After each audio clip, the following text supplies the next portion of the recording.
Hello and welcome to the Astrology Forecast. My name is Sage, here as your eye into the sky, letting you know what the cosmic events are for the week, why they matter, and how you can use this information in your everyday life. Happy March! We are officially in March, actually almost approaching the second week. We're in the midst of the first week of March. Again, if you haven't already, make sure that you do go ahead and book a March personal forecast reading. I have been so intrigued hearing everybody's stories, what's going on for you right now, seeing how the planets are lining up. I hope everybody enjoyed last week as we did have a huge concentration of Pisces energy going on. Heads up, please make sure you know where you have Pisces in your birth chart. I sound like a broken record, but I say this because it is so crucial to getting the most out of these forecasts. For this week in particular, I recommend that you pause this video, go to your birth chart, and see where you have both Pisces and Aries. Yes, we are dipping our toes into Aries energy this week for the first time in a long time. So make sure you note where that is showing up in your chart to get the most personalized understanding of this information.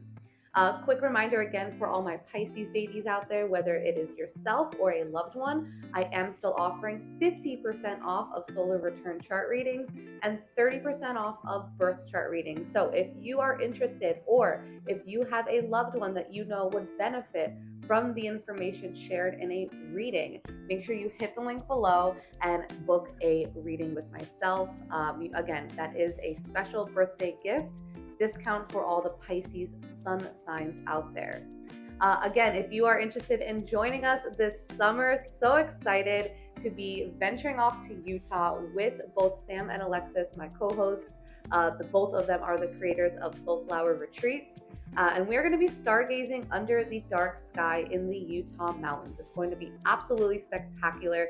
If you need more information on that, if you would like to register and join us this summer, link is below. Would love to see you there. The dates are July 31st through August 5th. And last but not least, thank you all so much for consistently tuning in, for showing your support for this channel. We want to share this out as much as possible. We want to get the word out about what's going on each and every week. As many of you know, I do post weekly forecasts discussing the cosmic events every single Sunday. If you would like to stay up to date on when I post, make sure you tap the notification bell. That way you can be notified when each and every single weekly forecast is posted. And again, make sure if you haven't already, you've hit that subscribe button. And if you do get value from this video, either now or later into the video, perhaps at the end, please go ahead and hit the like button. And as always, thank you all so much for tuning in. And let's dive right into the weekly cosmic events. So the beginning of this week is pretty calm. We don't have too many energetic shifts going on. But by the time we get to Friday, things do start to heat up. So the first major cosmic event is happening on Friday, March 8th. This is both Mercury and Neptune in Pisces being conjunct. Now, the word conjunct just simply means that Neptune and Mercury are together. They're sharing the same degree of Pisces currently. So what does this mean? Mercury, the planet of our mind, our intelligence, our intellect. I always say Mercury is the messenger. It's our mouth and our mind. It's the planet of communication. Now, Neptune is a much more nebulous energy. Neptune represents our dreams, our subconscious, our spiritual connection. It's kind of everything otherworldly. Now, in modern astrology, Neptune actually rules over Pisces, which makes it perfect for being in that dreamy, imaginative state. When we have the planet of communication aligning with the planet of our dreams, we get really imaginative thoughts. Some positive aspects to this conjunction is that our dream world becomes just as important as the real world. So it's Friday, March 8th, whether you're listening to this before Friday or after Friday, think to Friday, March 8th. Think about what you'll be doing or where you were. Consider how your dreams are influencing you on this day. This is a day where we are definitely tapped into our creative nature. If you are an artist, if you want to create anything, and I'm not just talking physical art, this can be creating something that you've been manifesting. We are all creators of our life. This is a beautiful day to tap into that heart space, that intuition, Pisces is a dreaming sign. Pisces is a water sign. It connects us to not just our emotions, but on a deeper level, Pisces is the ocean of emotion that really taps us into our soul.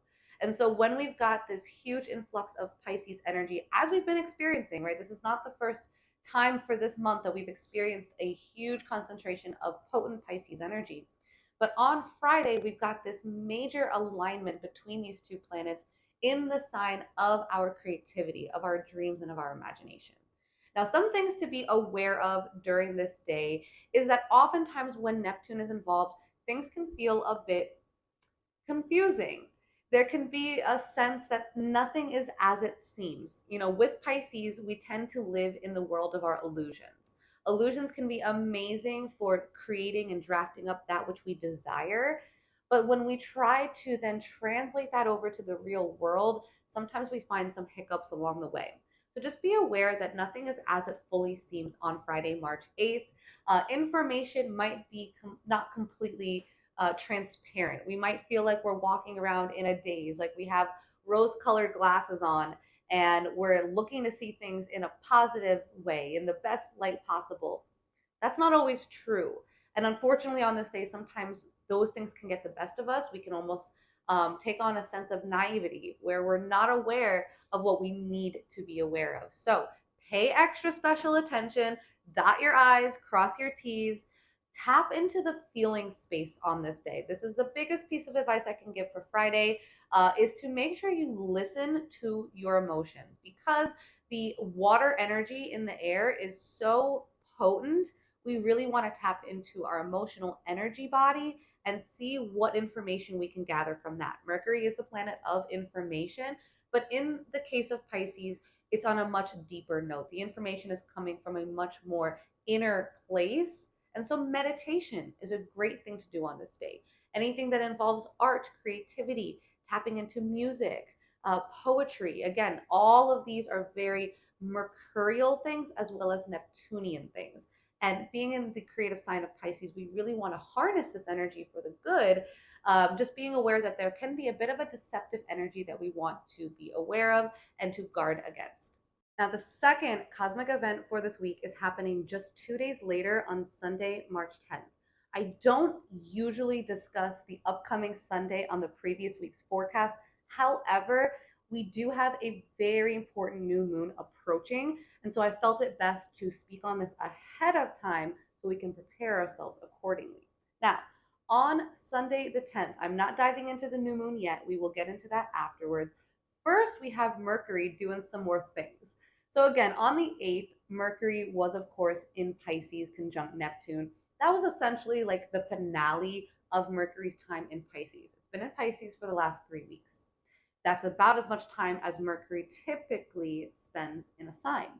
Now, on Sunday the 10th, we have a major shift when Mercury enters into Aries.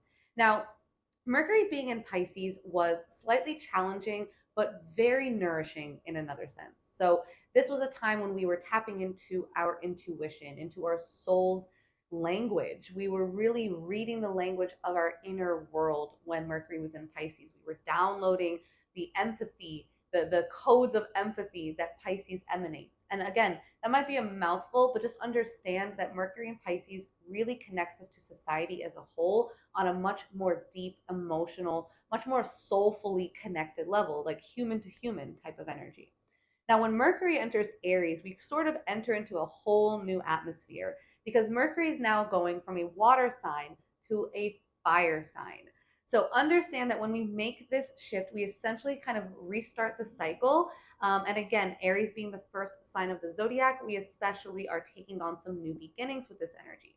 Now, this is going to be an extended stay for Mercury in Aries. Those of you that listen to me regularly know that when I say Mercury is going to be extended in a sign, that does mean that we have an upcoming retrograde. So I will not dive into retrograde just yet, but be aware that we do have Mercury going retrograde on Monday, April 1st. More on that to come. But in the meantime, understand that Mercury will therefore be in the sign of Aries for 2 months. This is unlike Mercury, but it is typical for when Mercury retrogrades through a sign. We will have Mercury in Aries all the way until May 15th, so just about 2 months. Now, with this energy, Mercury is taking more action on the downloads we received while Mercury was in Pisces. We sort of had a chance to cleanse our mind, to reset ourselves when Mercury was in Pisces, to prepare ourselves for the spiritual information we needed to have so that we could take better action when Mercury is in Aries. Aries is a fire sign, and we know fire signs are all about movement and authority and confidence and spark, passion, excitement, all of the things that get us off our butts and get us moving. And so when Mercury is in Aries, we're taking action. We're really looking around and saying, okay, what do I do now? I have the thoughts, I've gotten the downloads, I know what my soul wants, I've meditated on that which serves me best. Now let's go out there and get it done. So, a couple of keywords with Mercury and Aries. This is a very honest energy. This is a very blunt, very straightforward type of communication. We are certainly not afraid to speak how we feel and how we think. So, let's dive into 3 ways that you can work with Mercury being in Aries. The first thing I recommend is to consider where you can jump head first into things. You know, Aries is the sign ruled by Mars, and it's represented by the ram. If you've ever witnessed a ram in action, they have these antlers or horns. I don't know what they're called. I think horns. And they're basically using these as their weapon. They're going with their head and headbutting in order to, basically be on the offense or maybe even the defense. Typically with Aries energy, we're more so on the offense because Aries is the initiator, right? It's the one that wants to get things going. And so when we've got Mercury in Aries, we're thinking about how we can jump headfirst into things. Look at where you've got Aries in your chart. Look at what house this is occupying, what area of life is permeated by Aries energy. Now, with Mercury here, number one, our mind is on whatever area of life this is about. So, again, it's important to know where this is. That's why I offer the personal forecast readings. They're only $50.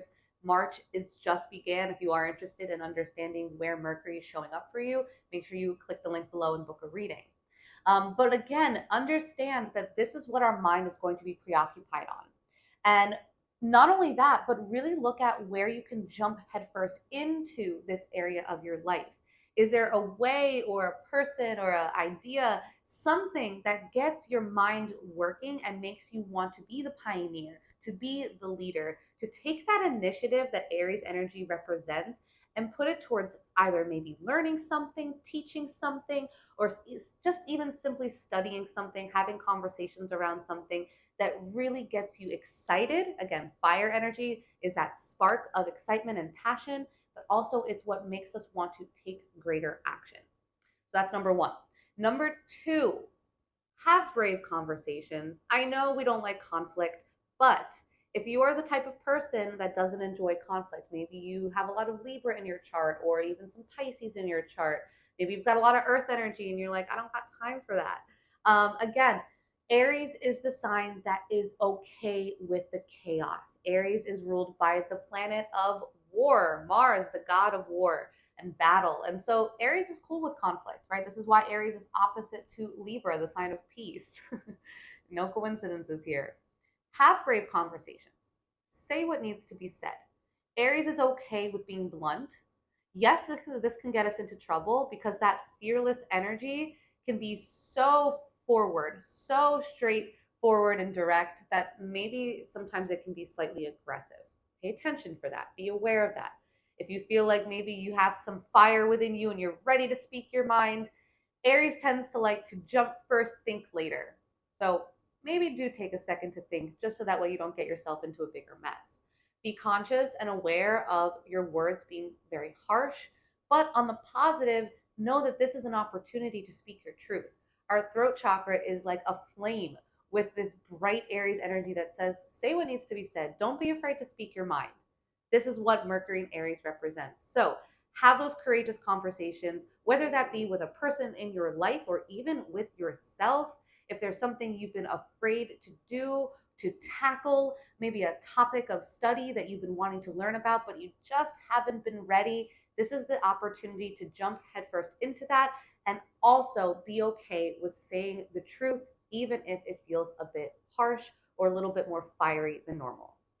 All right, number three, third way I recommend you work with Mercury and Aries. And keep in mind, this is a 2-month cycle we're approaching. So really take this advice. I'm going to be speaking on Mercury and Aries a lot more, but know that this energy is affecting us for much longer than the typical Mercury energy.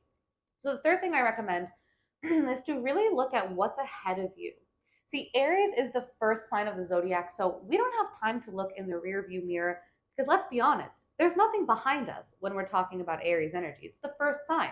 Nothing comes before the first. Now, obviously, if we look at the cycle of things, Pisces does come before Aries. But if we're starting at Aries, if Aries is that initial explosion, that big bang, right, where everything starts, then that's where everything starts. And so we have to look forward, we have to look ahead. There's a reason why the windshield is a lot bigger than the rear view mirror. And so take this opportunity. This is springtime, right? This is the beginning of new life coming into being. Take this opportunity to look ahead, to cast the vision forward. Stop looking in reverse. I know with Pisces energy, it's easy to get very reflective as it's a water sign. We want to reflect. We want to look back. We want to get in touch with what makes us feel good. And oftentimes that's memories, right? But in the case of Aries, we are much more driven towards what's in front of us. We're setting goals. We're feeling more motivated. And so think about the things that excite you and think about how you can implement that towards more progress. How can I further my efforts? How can I further those conversations or those topics of study? Or maybe I'm a teacher of sorts and I want to further what I'm bringing into the space that I contribute to or that I think about. Again, it's important to know where Aries shows up for you to make this even more personal. Again, example, if they're talking about children or money or family or even yourself, there's a lot of different ways that this can show up in life. We're looking at the energy, but how it manifests is still up to you. But it is really important to take note of how you can basically push your vision ahead and dive headfirst into things. During the time when Mercury is in Aries, it will cross over both the North Node in Aries and Chiron in Aries. These are two energies that are very interesting because number one, the North Node is all about essentially the path of our spiritual enlightenment. And then we've got Chiron, the wounded healer, the asteroid that asks us to basically look at our deepest insecurities and to release that which does not serve us and does not add to our strength and our ultimate gift in this lifetime. I know it's a mouthful. Again, booking a reading will make this make a lot more sense for you on a personal level, but understanding that when Mercury does align with these two energies, we are basically thinking about our spiritual path. What is our greatest path of evolution? North Node in Aries. While at the same time, what is it that I can release? What is it that I can heal in this area of my life? I'm thinking about that when Mercury does cross over Chiron. So there's a lot of very interesting energy, not only what I just discussed, but also the fact that we have Mercury going retrograde during the time that it's in Aries. So please, if you do nothing else after listening to this forecast, look at where you've got Aries in your chart. I promise you that area of life is going to be receiving a lot more activation than normal. And last but not least, our third and final cosmic event of the week is also happening on Sunday, March 10th. We have a new moon in Pisces. Now, it's interesting because as Mercury departs from Pisces and enters Aries, the moon joins the sun in Pisces, and that's when we get the new moon. So again, basics of a new moon, when the sun and the moon are together in the same sign. Of course, we are in the midst of Pisces season, so the sun is in Pisces, and on Sunday, the moon will join with the sun as well. Now, new moons are a lunar reset. This is the beginning of a new lunar cycle, which means that we're essentially starting things. This is planting the seeds of whatever it is that we want to blossom in the future. Typically with new moons, we work in 6-month cycles. So we look to what intentions we set during the new moon, and we basically work with those intentions and those manifestations all the way up until the following full moon in that sign 6 months later. So in this case, we are in Pisces season. So during Virgo season, we're going to be experiencing that full moon in Pisces.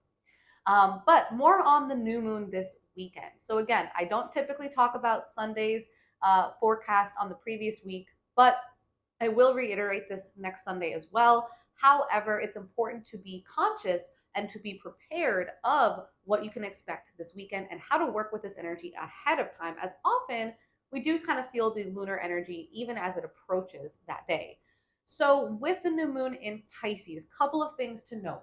Both Neptune and Saturn are co-present in the sign of Pisces, so we are getting a bit more influence here, as well as the moon being in sextile and the sun being in sextile with Uranus, which just basically means that we're getting an electric charge from our bestie Uranus, who's all about progress and innovation and basically doing things differently than how they've ever been done before. And so this is a very innovative and yet also very spiritually focused new moon. Again, Pisces is a water sign. It's represented by the two fish. One fish is swimming down to the depths of our soul, that ocean of emotion that lives within us.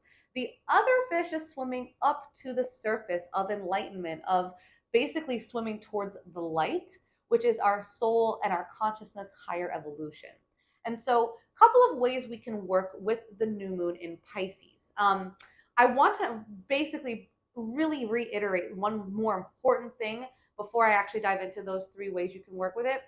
This is the last really recommended lunar event that I recommend manifesting with. Okay, what do I mean by that? Typically during new moons and full moons, a lot of us, we do lunar rituals. You know, we set intentions, we get our moon water, we charge our crystals, we do our bath, we journal, right? I know I'm talking to my girls out there that know, what we're talking about here. When we have a new moon right before eclipse season starting, this is when things get a little bit dicey. So this is the last new moon before eclipse season begins on the 25th. So the next full moon is actually going to be an eclipse, which basically means that we don't want to work with that energy, because during eclipse season, it is not recommended to do any sort of manifestation work.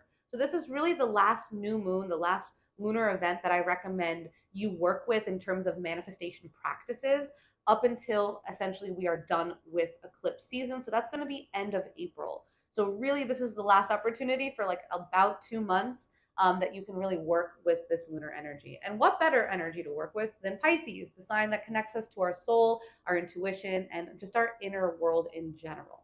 So 3 ways that you can work with the energy of the new moon being in Pisces. Number 1, define your boundaries. Pisces is a water sign that has no boundaries. This is basically what's called mutable water, or water that has no form, no structure. It's just like spilling a glass of water on the table. That water is just going to run out everywhere. But the thing is, we want to define our boundaries. Like I mentioned previously, we have both Saturn and Neptune co-present during this new moon. Saturn is the planet of structure, of substance, of things that are tangible and real. Neptune is everything but that. Neptune is the planet of our dreams, our thoughts, our intuition, our subconscious. It's our sixth sense. Both of these planets have been occupying Pisces for some time now. But during this new moon, we have both the sun and the moon configured right in between both Saturn and Neptune. We've got the sun and the moon. Now, during this time, we're really looking at ways that we can define both our dream world against our real world. And so finding the boundary between that which is imaginative and that which is realistic. So as you're setting your goals, as you're doing your lunar manifestation rituals, again, this is a perfect opportunity to really take note, maybe meditate or journal on this. What is it that's real? What is it that I want to become real? And what is more of an illusion? And how can I set boundaries around those things so the two don't bleed into each other? So that's number 1. Number 2, set soul-oriented intentions. This is the one new moon that we don't need to be in our mind for. Get out of your mind. Get into your heart. Get into your soul. Get into your intuition, that we feel that feeling, maybe even in our stomach, we feel that gut feeling. This is what Pisces energy is all about. So as you're setting these intentions, consider how you can serve your soul. Pisces is the sign that really functions off of service to the spiritual. Opposite to Virgo, which is all about service to the physical. When we're dealing with Pisces energy, we want to make sure we're catering to our dreams, our emotions, and our imagination. And so really take this opportunity to sit quietly, maybe even on your own, take some alone time and really look at, what does my soul crave? What goals would light my soul up on fire, would propel me to that future vision I have for myself? Pisces loves to dream.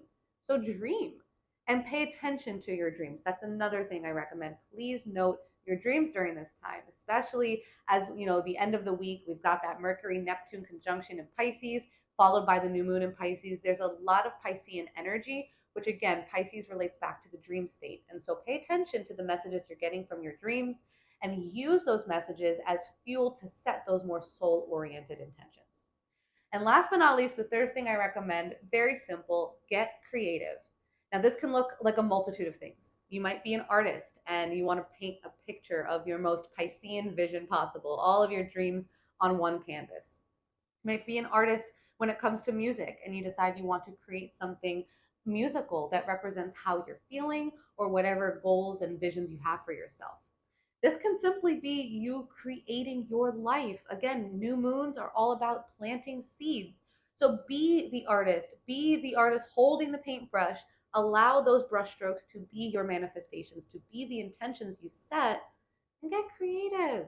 We don't have to be so structured here. Again, Pisces is the sign of no boundaries. So think outside the box, go beyond what's typical or what's normal, and really tap into what serves you most. What is it that gets my creative juices flowing? We're talking about water here. We want to flow, getting into the flow state. This is an awesome opportunity. If you're somebody that knows what I'm talking about, getting into that flow state, this is the best cosmic time as it's so supportive of that energy. Get creative, flow with what makes you feel good, what drives you, especially what drives your imagination, your intuition, and what really sets your emotions right. This is a really important time because, again, it's the first and basically kind of like the last new moon we have up until eclipse season. So really utilize this time to put the seeds that you want into the ground and watch them bloom. It's springtime. We have the spring equinox approaching. This is the opportunity